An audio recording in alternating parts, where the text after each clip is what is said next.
You're listening to a podcast by the Center for Action and Contemplation. To learn more, visit cac.org.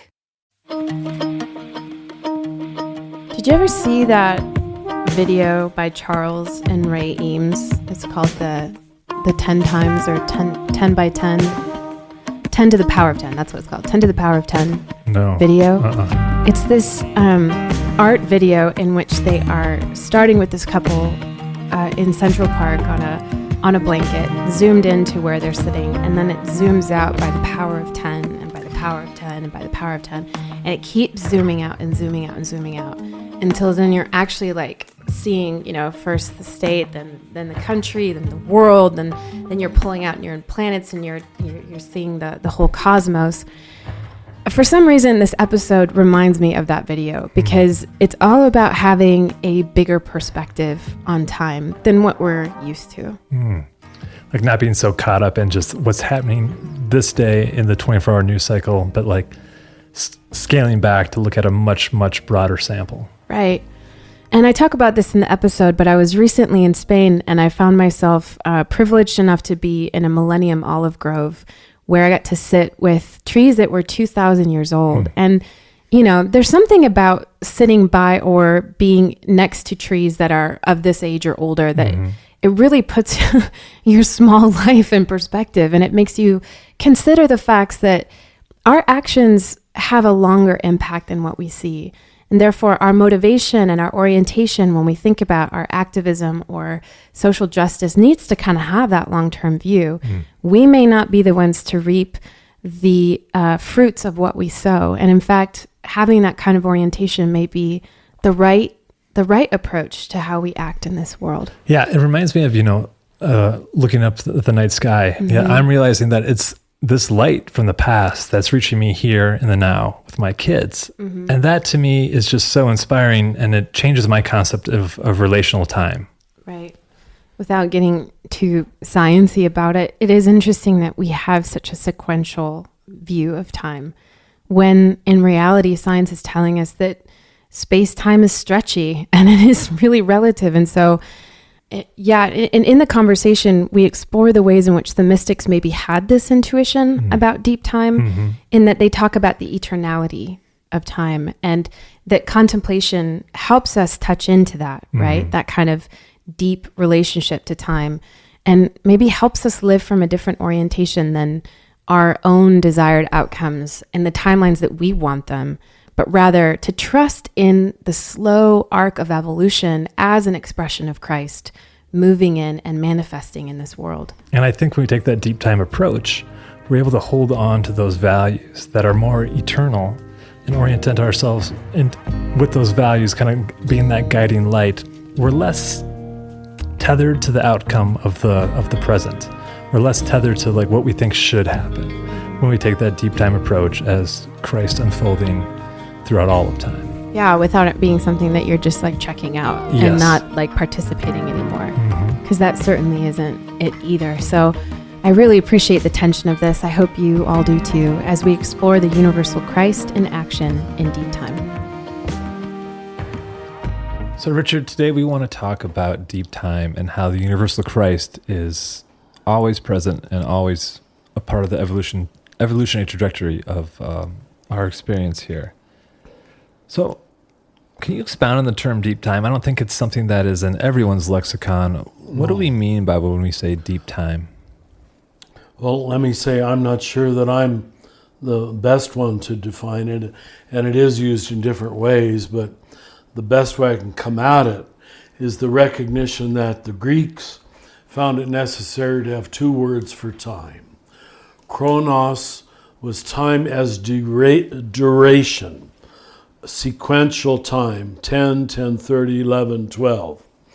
Then they had another word, kairos. And kairos meant time as significance, time when it comes to a fullness and reveals the meaning of chronos, of chronological time. That's close to what we mean by deep time, a reframed notion. And when you fall into deep time, it's not, Thursday anymore. It's not fall anymore. It's the way things always are. It's a deeper level of experience, a deeper level of truth, a deeper level of your own self and life. Now, I'm sure others use it in slightly different sense, but I'm pretty sure that's what Jesus was trying to point to when he used his metaphor of the reign of God. In the reign of God, in deep time, just put that in there and you'll get it. Well, it's interesting that you say, that the chronos and the kairos definitions of time. It seems to me that mystics have had this instinct of eternality. Yes, almost always. Of this greater unfolding. And so you see them talking about it both as a place that we can gain access to experientially in contemplation. And now science is helping us understand, not even recently, that this kind of eternal ongoing manifestation is what we can understand as evolution, this great creative adventure that we've all been a part of. And I wonder if you could help us understand, how does having an appreciation for that evolutionary deep time, that great arc, how does that help us have perspective on not needing to have immediate outcomes in our action, but not being passive either? Yep. Isn't that a hard tension to hold? Well, I opened with this quote from our Wanting periodical, the particular issue on evolutionary thinking. And self-centered as I am, I'm going to quote myself. It's, evolutionary thinking is actually contemplative thinking.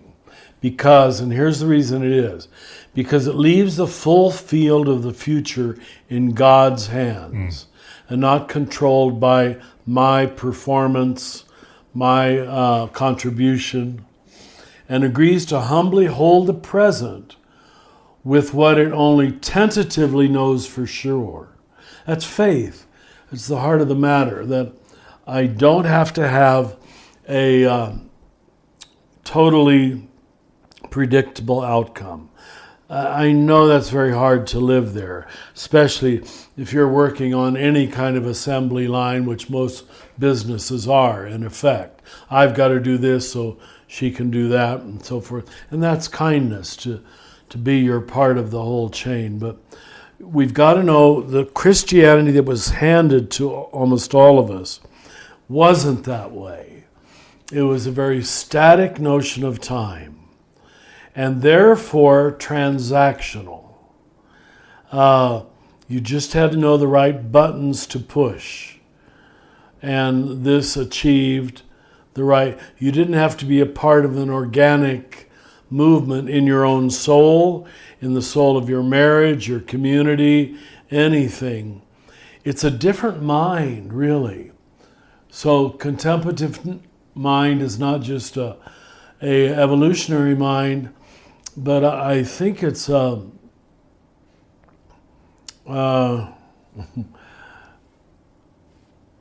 think it's the mind of Christ, which allows the future to show itself, to reveal itself, without the present totally predicting it. I can live without predictability to some degree. We all need some degree of predictability. Living in that in-between could be called evolutionary thinking. I'm not sure if that's what you asked me, or it could be called deep time. That I'm trusting there's a deeper river flowing, not much is happening on the upper river, but I still trust the deeper river. Mm-hmm. Yeah, I think that absolutely is answering the question and helping us see that there's a place where participation, where our creativity meets the deeper stream of ongoing creativity of God through evolution, and that there's an active point where we share in the responsibility of moving that river, but that we're not it. It's not just up to us, and it's not just up to what we can see as predictable short-term That's better said. Good. outcomes. Yes. It's holding hands and not taking myself and the perfection of my response too seriously. It's the communal notion of evil and the communal notion of salvation. It feels like the eternality of now. Yes. Another better way to say it. Yeah. You get it already. Thank you. As one of the ways that you define resurrection in the universal Christ is you say that's another word for change, which we only see in the long run. In the short term, it looks like death. And this, to me, is a very deep time perspective. And so right now, as I look around our culture and our politics, it's easy for me to see the death. It's easy for me to see the pain.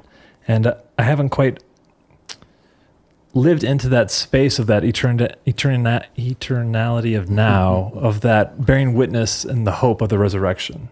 So how do we practice resurrection before it's fully realized? How do we live into that, in that, to your point, Brie, of like that space of not becoming passive in the moment, but still hanging on to that hope, but also trying to embody and realize it in this moment?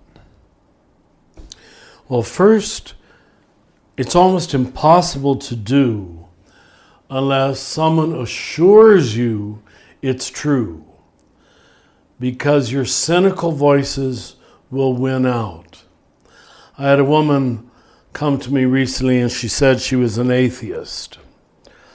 And I said, now please don't take offense. I'm not trying to define you. But I don't really think you're an atheist. I think you're a cynic.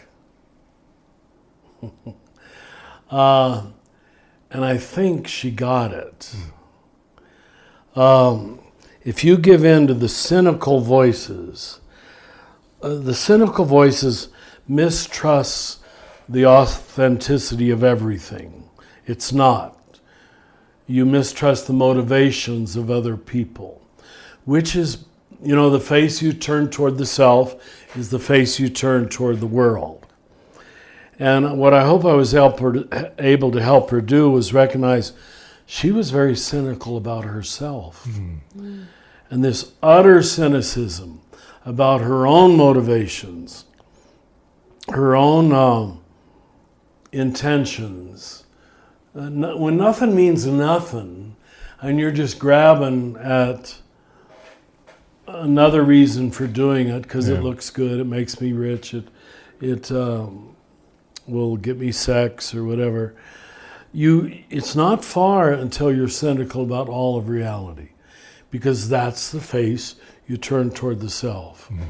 So what Christianity, I think, hoped to do, what Jesus hoped to do, was give us the announcement of a certain conclusion to shore us up against the slings and arrows of outrageous fortune, when the emotional life almost couldn't believe that, because life has been so hard. I saw that. Do you remember a few years ago when they had that picture of the Taliban whacking off the heads of a whole bunch of Christians from? Do you remember what? I remember the image. I don't remember where they're from. They were a Muslim country, but they were Catholic Christians, and these men were all kneeling. Both they and their families, knowing their head is about to be cut off. What else do you grab onto at that moment? I've got to believe there is a resurrection, or this human existence is a huge tragedy. At least for me, it is. And how many people have died that way? Just breaks your heart. How many people have died torturous deaths? So the promise of resurrection, we need to emphasize the word promise more than the nature of it. I don't know the nature of it. It's certainly not that we're sitting on clouds for all eternity, but something in us lasts forever, and it's the good. Well, that passage from Philippians, whatever is good. Whatever. Goodness is from God, and therefore goodness is eternal. Everything from God is eternal. Now that's what's planted in us by the Holy Spirit, and it's really only trials that teach us how to draw from that source. When you have no trials, you live out of your good looks and your money, and why wouldn't you? Or your cynicism, right? You narrow the field to be so small. Very good. Yeah. And it makes sense, too, that we're struggling with despair and cynicism when faced with such levels of tragedy as you're naming and absurdity. And now that we have access in a new way to seeing the tragedy around us through social media, through the internet, the instant quality of us being able to see or witness things that are happening on the other side of the planet can lead to a sense of hopelessness and despair. Yes. And yet, that orientation toward resurrection reminds me of a passage that Cynthia Bourgeau, our fellow faculty member here at the CAC, wrote about. And it's worth me reading in its entirety if you'll bear with me for a second. Go ahead. Hope's home is at the innermost point in us and in all things, she writes. It is a quality of aliveness. It does not come at the end as the feeling that results from a happy outcome. Rather, it lies at the beginning as a pulse of truth that sends us forth. When our innermost being is attuned to this pulse, it will send us forth in hope, regardless of the physical circumstances of our lives.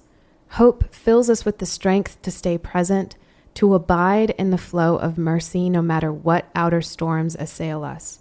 It is entered always and only through surrender, that is, through the willingness to let go of everything we are presently clinging to. And yet, when we enter it, it enters us and fills us with its own life, a quiet strength beyond anything we have ever known. Isn't that powerful? Wow. We enter it, the body of hope. Yeah, there's an embodiment to it. It's something that pre-exists us, and or we fall into it, or we give ourselves to it. It's not we achieve it by gritting our teeth. Now, it probably demands some kind of decision. I will be hopeful. You almost have to see suffering people do it to learn how to do it yourself. Do it sincerely. I again think of the black spirituals and so many black preachers who had a life 10 times harder than mine. Where did they get the courage, the confidence, the reality check to sing that way and to preach that way and to talk that way? I almost feel like I don't deserve to talk about it because my life has been so easy compared to theirs. It seems to indicate that hope is a characteristic of the character of Christ, if I can say it that way. I know we're talking about, what does the universal Christ look like with flesh on it? And that there's something about hope that is both resilient, not passive, but that the orientation of hope is open toward not what is, but what could yet be. That does not give up on that spaciousness toward the future, that holds enough of a gap for what could be. That even in the midst of something as horrific and oppressive of what is now, that there's still this gap of the future saying, and yet, but wait, there's more. We called faith, hope, and love the theological virtues. And we were told, this was even in the old Baltimore Catechism, that they are not virtues that are gained just by practice, although that helps. but they are a participation in the very life and nature of God.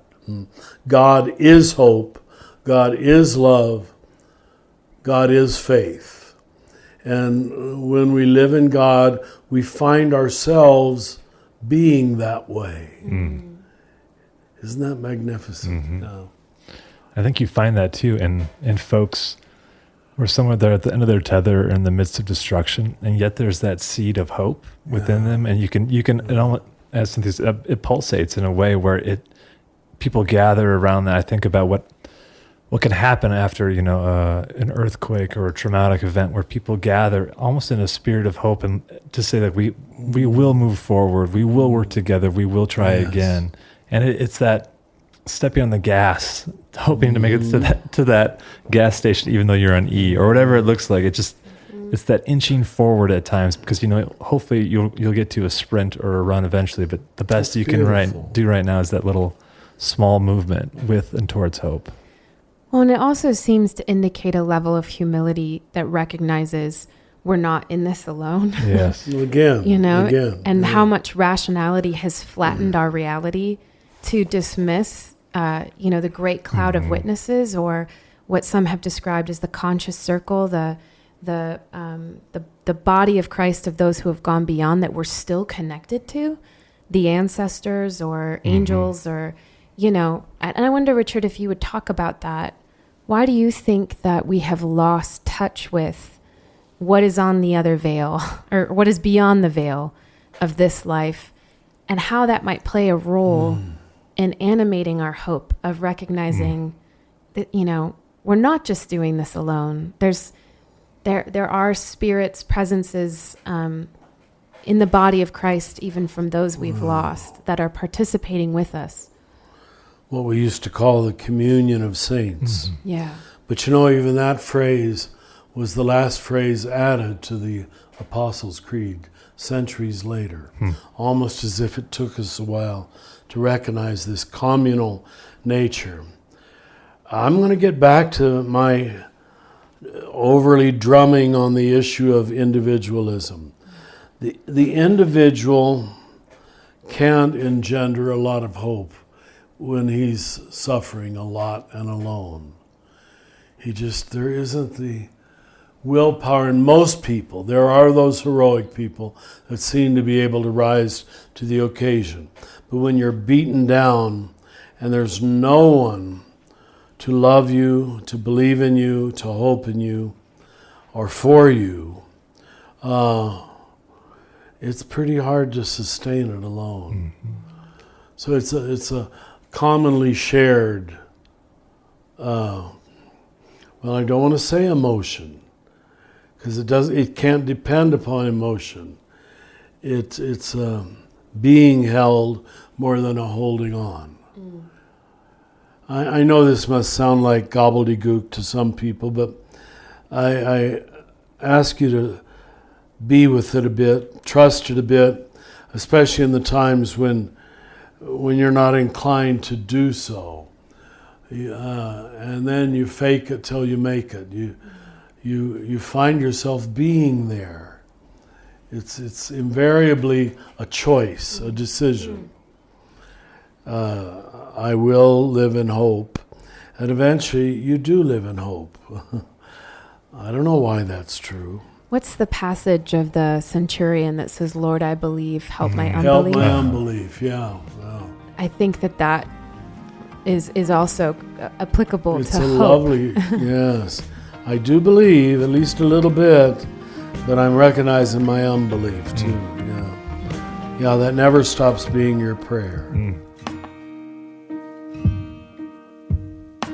Another name for everything will continue in a moment.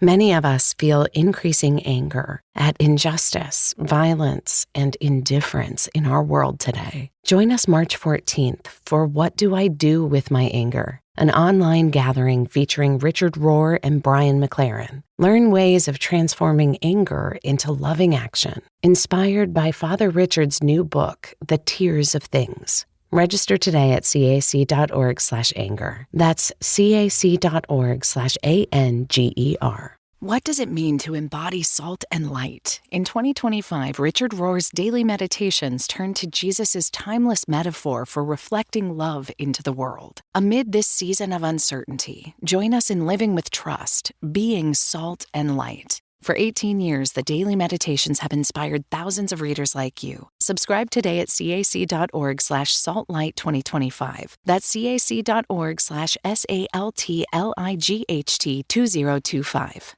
I wonder, Richard, could you further expound on how the value of devotion also plays into this? I mean, because there has to be that sense of that sacred heart, that devotion, That trust. that trust that I'm a part of this magnificent cloud of witnesses.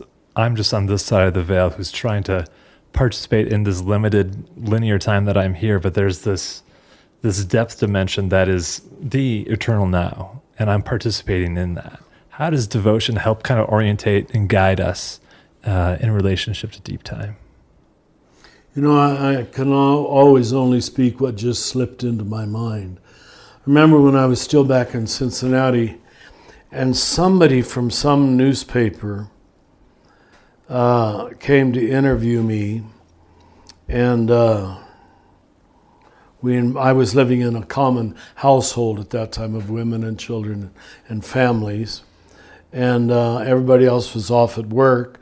She was interviewing me in the living room, and she went to the kitchen to maybe make some coffee, or I don't know what it was, while I went upstairs to the bathroom.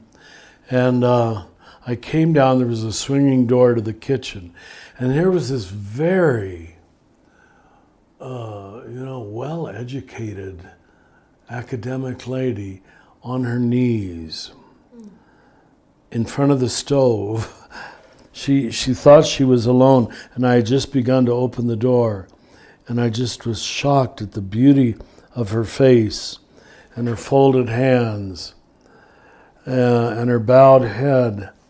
And I shut the door. I don't think she ever knew that I saw her. And that image of a kind of inner life, inner awareness came into my mind just now. That's devotion.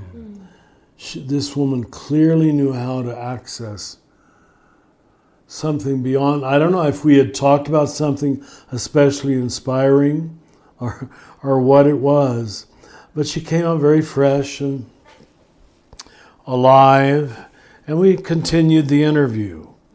There almost has to be a secrecy to devotion. You know how Jesus says, pray to your Father in secret. It's probably like the intimacy of a dear sexual moment, not a wild sexual moment, but one that's really tender and affectionate.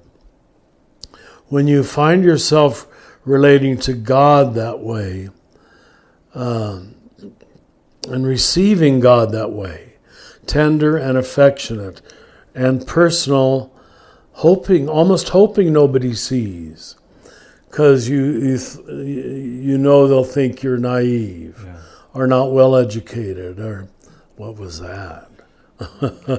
You almost got to do it in secret, because the common mind will not normally understand devotion. It will look like naivete. Yeah. It reminds me of the advice given at the end of the rites of passage, where it's, don't talk about this too quickly. There's something about when you try to give words and put a container around a wordless, deep experience, it cheapens it in a way, or it doesn't encapsulate enough of the fullness of the experience.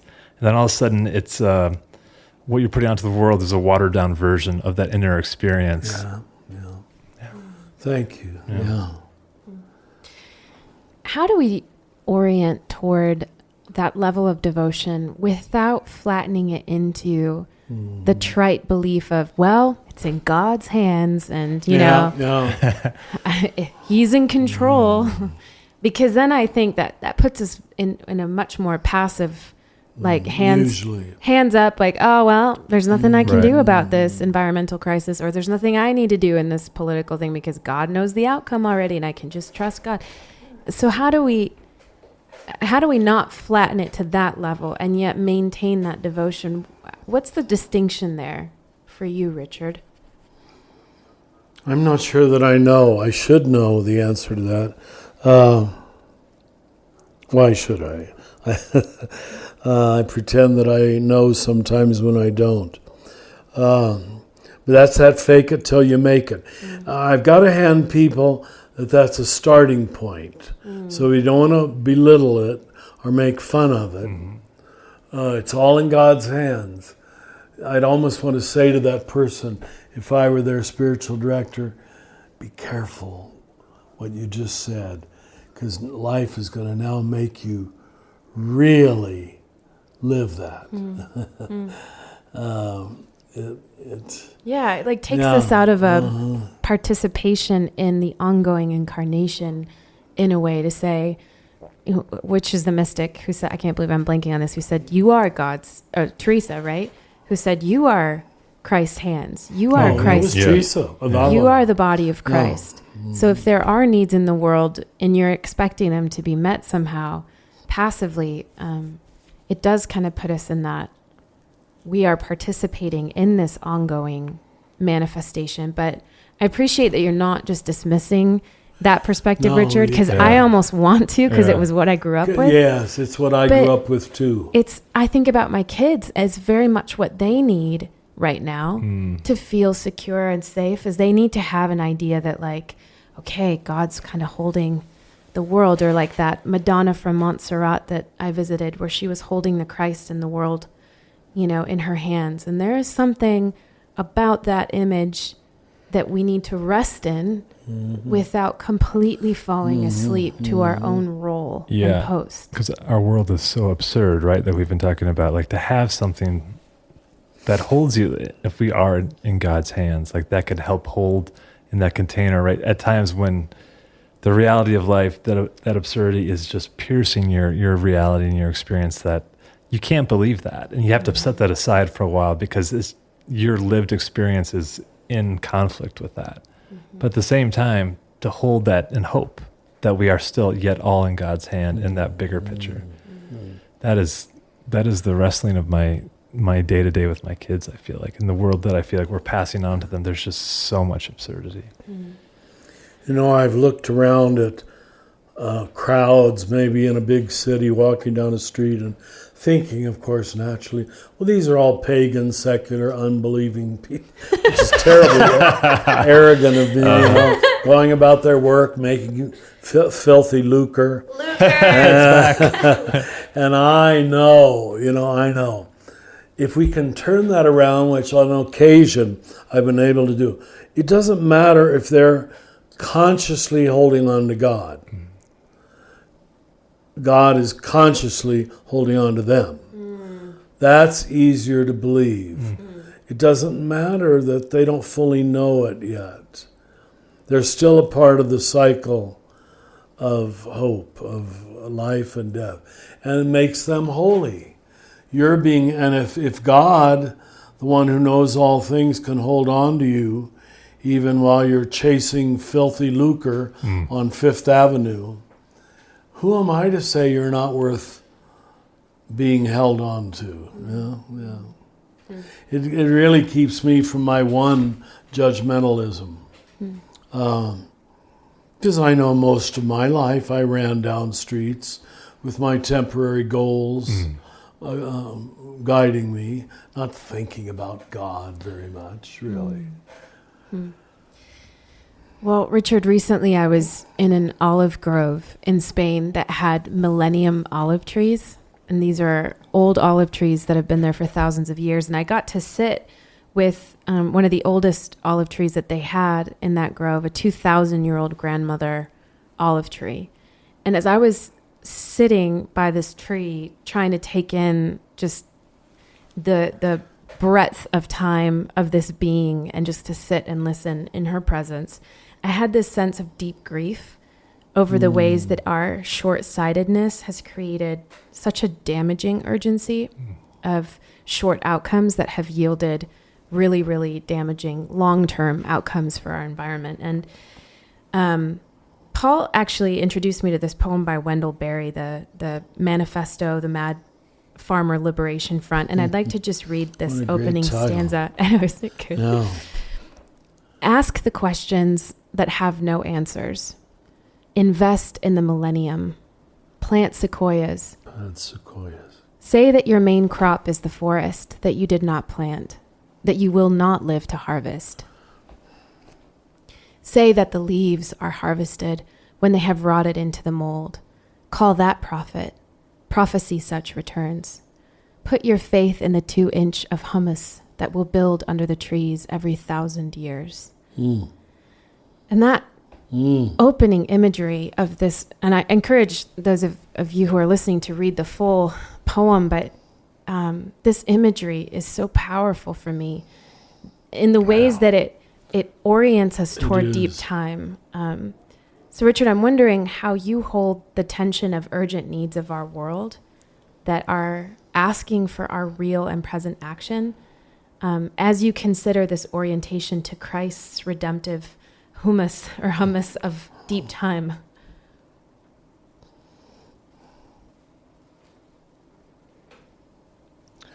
I'm more and more, the older I get, I'm more forced to think that way. Because I know compared to a lot of people, I've supposedly had a lot of influence. And that feeds my ego. But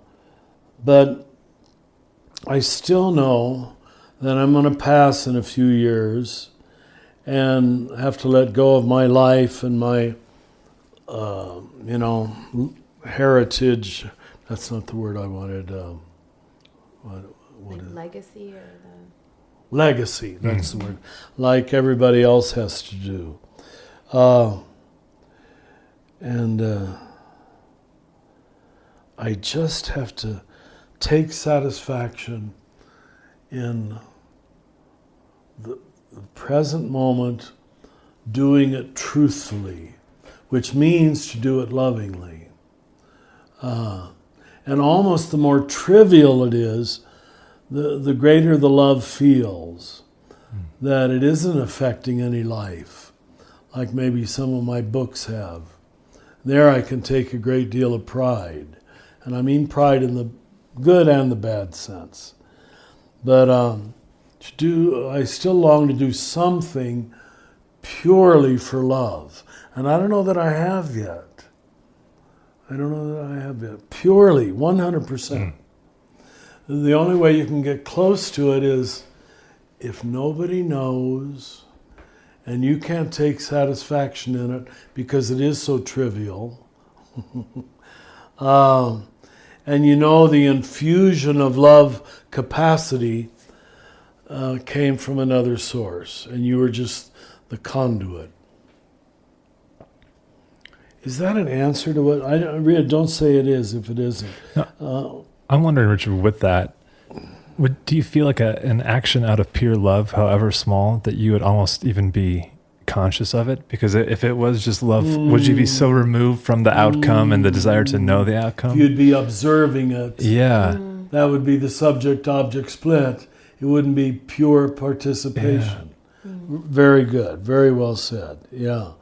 When it is pure love, you'll almost let it pass by as not one of your creations. Yeah, I almost wonder, Yes. when you witnessed your friend kneeling in prayer, like if that's what we do sometimes, we witness one another do these pure acts of love, but to actually talk about it might, I don't want to say tarnish it, but we almost bear witness to one another or sneak up on people who are in these pure acts of love, and we almost bless them by being like, I am not going to even comment on that because it was just so pure. That's beautiful.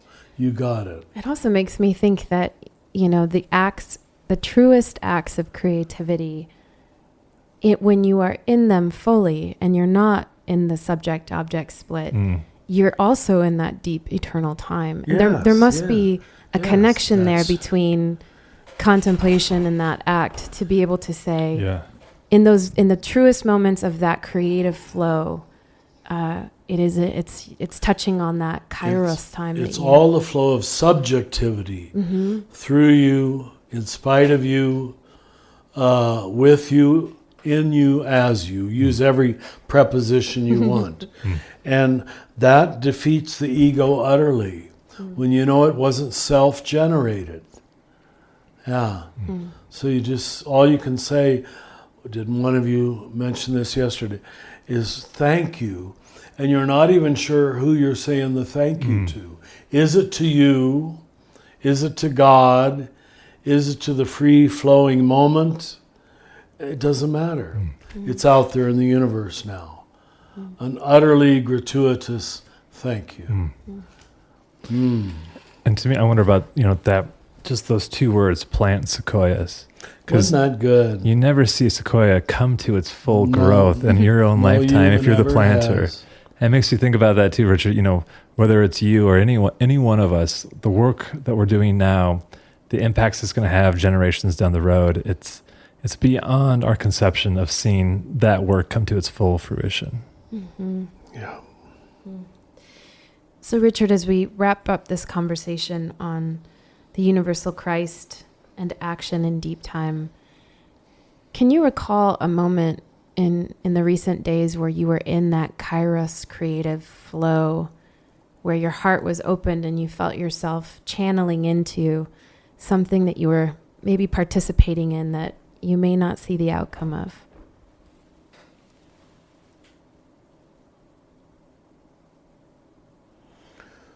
Because I've fallen so in love with this new little dog who's sitting here at my feet, Opie,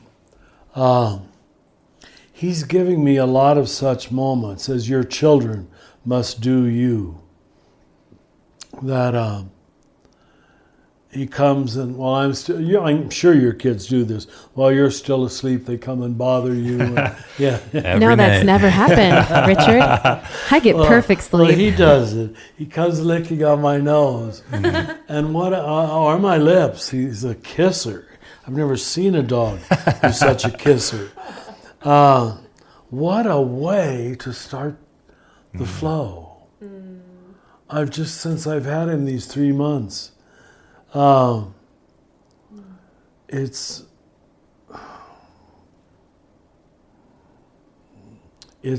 been a better life. And I said in the Universal Christ book, whatever gets you into, whatever pulls the flow out of you and gets the juice going, it doesn't really matter what it is. Now, it's more wonderful if it's your own child and makes you love that child. But even, I have to say it, I know Christians won't like it.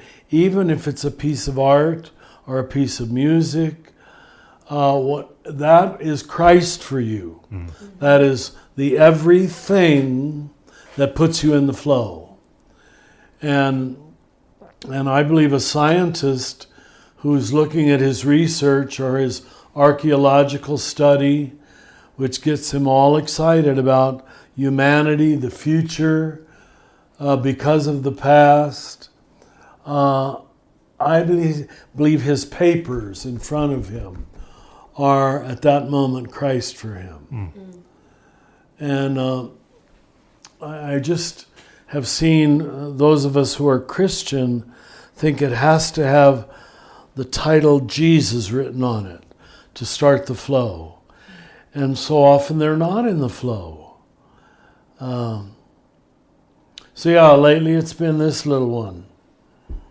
I turned on the dog show on television last night, hoping he'd win Best of Show, the Jack Russell Terrier. You didn't win, I'm sorry to say.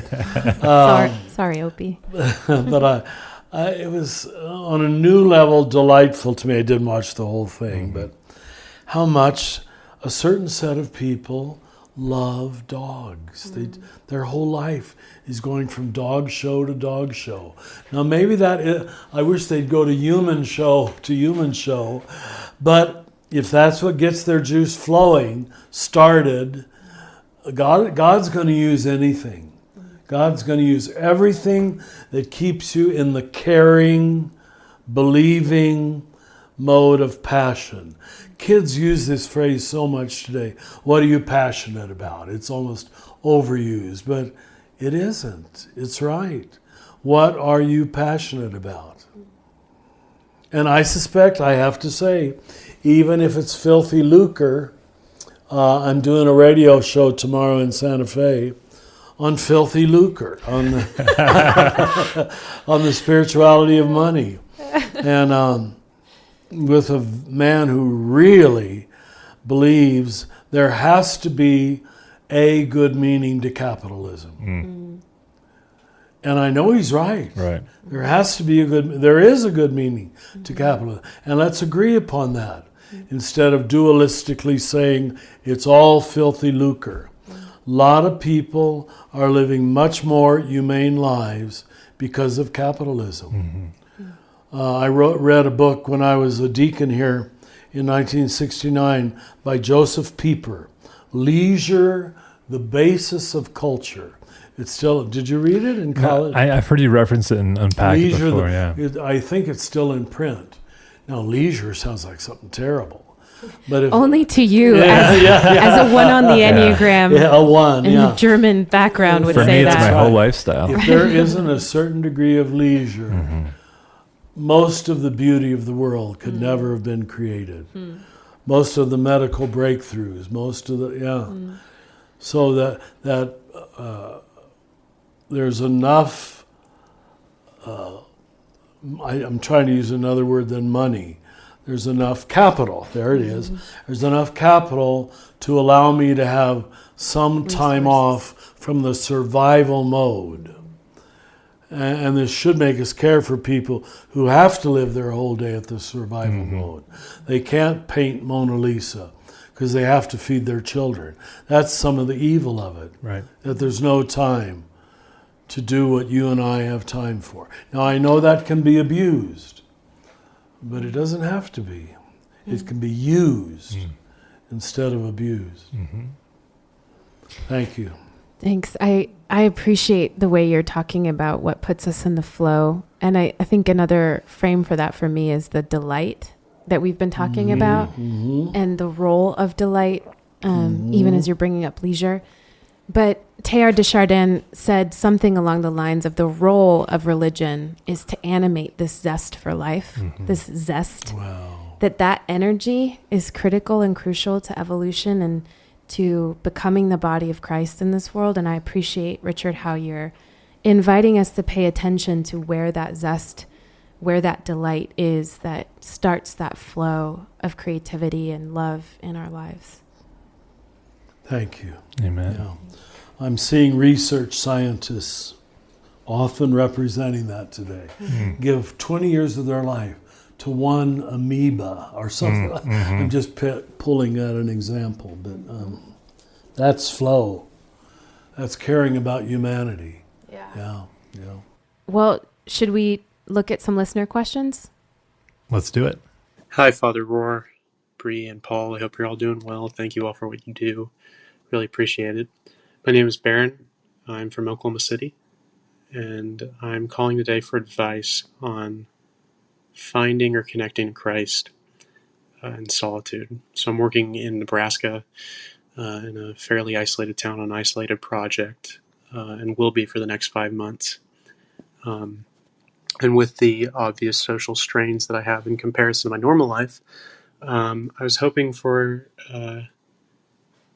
in recognizing that this is a unique spiritual opportunity for some different kind of reflection, contemplation, just any advice on how to go as deep as I can with it. I'm fairly new to this. I was only exposed to you all back in May from Pete Holmes' episode of his podcast with Father Rohr. So I'm fairly new to just the whole thing of contemplation, but I guess just any advice and helping a young novice in his spiritual process find some greater depth would be hugely appreciated. So thank you. Well, you must drive across Kansas, where I was raised, which is certainly food for contemplation, since there's not much to look at between Oklahoma City and Nebraska. Now, seriously, there's a loneliness that is of the spirit, a chosen aloneness, which can lead to deep intimacy when you stop fighting it, when you choose it, when you recognize the presence inside of things, and the voice is coming back to you out of the silence. There's another loneliness that comes from unfinished emotional agendas, relationship feelings and conclusions that are still hanging out there unresolved. And that's all you can want to do, is resolve that either positive or negative relationship. So that's the first bit of practical advice. The fact that you'd ask the question, your voice sounds young. I wish I knew exactly how young you are. But for a man that seems fairly young to already be seeking a meaningful solitude is very impressive in this culture. I don't know exactly what the solitude is that you're talking about. Is it that you have to live alone? Is that you're out in the fields by yourself, or whatever it might be? But you ask the question in a meaningful way. How can I do this in a way that will bear fruit? Pick up a few of Thomas Merton's books. Just look through all of his titles. You can never go wrong with Thomas Merton. But he has a little book on solitude. He has several where silence is in the title. And he just addresses silence as if it's a person. Oh, how I love you, silence. I myself, and I'm doing this more in my later years, one of the staff members had me over a few nights ago to try to teach me to appreciate rock music more. I had a hard time with it, because all my life, if I have to choose between sound and silence, I'll choose silence. But that's really a limiting on my part. And he did give me some wonderful cues on how to let the good music speak to me. So don't hide behind sound, but don't feel you need sound to be alive. You can find immense, I'm picturing myself, why did that come to mind? One of the hermitages I did in Arizona. I'm picturing myself walking up and down little hills in Arizona and watching the bunnies and getting pricked by the cactus. And I just remember, this is ecstasy. Why would I want anything else than this? I even had my last dog with me on that hermitage, and she got covered with little cactus quills and just stood still. She couldn't move. She was in so much pain. So even there was pain, and yet taking those cactus quills out of her and her inability to whine or to complain to me, she just stood still, knowing that I would take care of her. Everything becomes a lesson, even the painful. And you let, in silence, the pain come into your life more. I don't know why that's true, but you become aware of little snippets of news. If I didn't listen to news usually, but if you did hear anything or look at the front page of a newspaper, you would let that touch you because you knew you had time to let that touch you. And everybody else was just rushing by it, perhaps. So silence is a great teacher. As Thomas Keating said, it's God's language and everything else is a poor translation. Good line, huh? Okay, thanks for that, Richard. Here we go. Hi, this is Donna from Missouri. How do you think an absence of wonder and awe and the downplaying of ritual in Western faith traditions might be playing into the avoidance of dying and death? Well, Donna, I bet you're on to something there. That's what first strikes me, that not being practiced in wonder and awe, we're not practiced in reverence and respect before mystery. And certainly the big mystery is death. What does this mean? What's on the other side of death? If we've avoided that wondrous bow before not knowing all of our lives, how will we learn in the last 5 hours? It must be near impossible. Without the grace of God, of course, who can teach us anything, anytime, and I'm sure is trying to. But if we've created resistance to unknowing, to wonder and awe, we won't allow ourselves to be taught. So, and that you brought in the notion of ritual is very good too. Because ritual, if it's done well, it's done slowly with space in between the movements and the actions. So it lets the unspoken speak. And religions without ritual tend to be far too wordy, far too cerebral, far too rational, and far too argumentative. So ritual well done. Now ritual isn't always well done, of course. It often becomes ceremony that is done in a catatonic way. And I say this as a Catholic, where we sort of overdid our rituals in a quick, formulaic way that didn't leave room for unknowing at all. It was another transaction. So you're teaching me something there.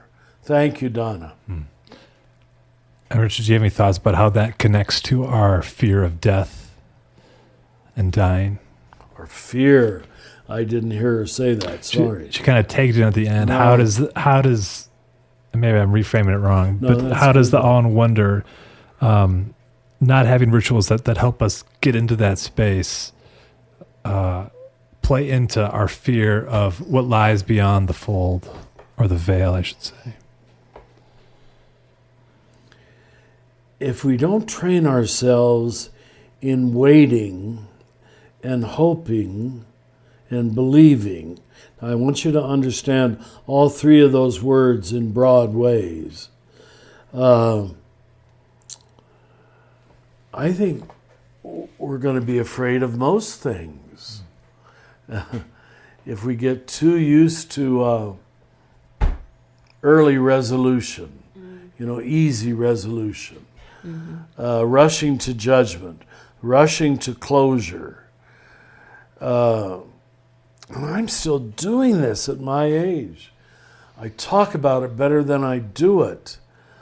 But I am learning it more and more. I made a road trip last week to visit a friend who lost two close associates that I happen to know, both of them, in a short time. And I was just amazed how I was dealing with irritations of traffic and filling the car up with gas one more time, and I don't know, all these usual things that would irritate me on a road trip. It was all just okay. And that was a wonderful gift to me, to when I got to this city 14 hours from here, I was able to be present to this friend in a hard time. But boy, it's taken me all my life to begin to learn that. And yeah. Please add anything that you two would like to add. I feel like you're saying it beautifully, that there's something about these rituals and awe and wonder that open us to mystery, and that without that unknowing, we can't welcome resurrection without very good welcoming the dying and welcoming the letting go. Very good. And surrendering into what we don't know. Because resurrection is equally unknown. Yeah.